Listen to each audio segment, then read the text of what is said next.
It seems to me there is a great challenge to implement a CBDC because it might change fundamentally the relationship between the banking system and the central bank.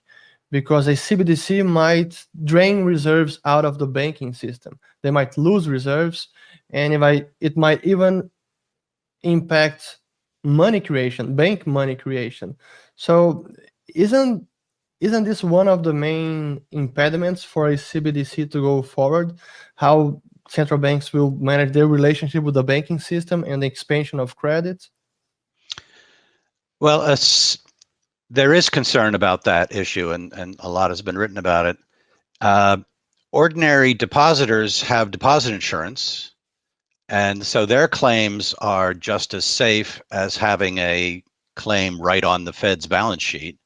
But uninsured depositors who are sizable, and I'm not sure what the exact percentage is, since the deposit insurance limit went to $250,000, the percentage of deposits that are over the insured limit shrank, but it's still something on the order of 20% of dollar deposits.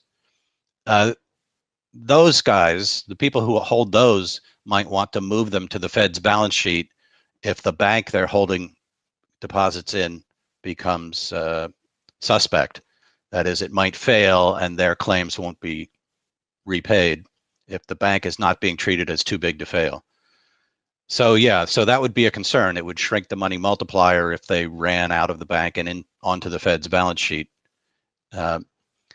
So people who are trying to design a central bank digital currency that would be like a Fed account are trying to grapple with that issue, and that is a stumbling block for them, sure.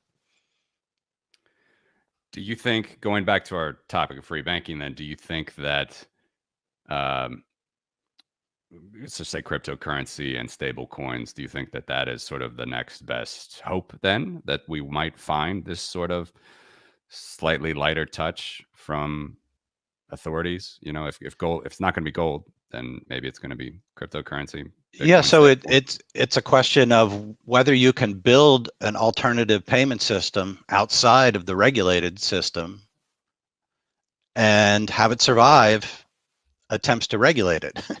Whether you can keep the authorities from quashing it and trying to bring it inside their corral.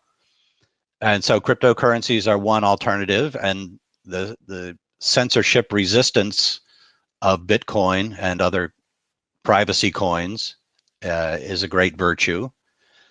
But of course, that is exactly what makes the authorities want to quash it, because it's not under their control. There are also possibilities, sort of getting back to the gold standard, for gold denominated stable coins as an alternative payment medium.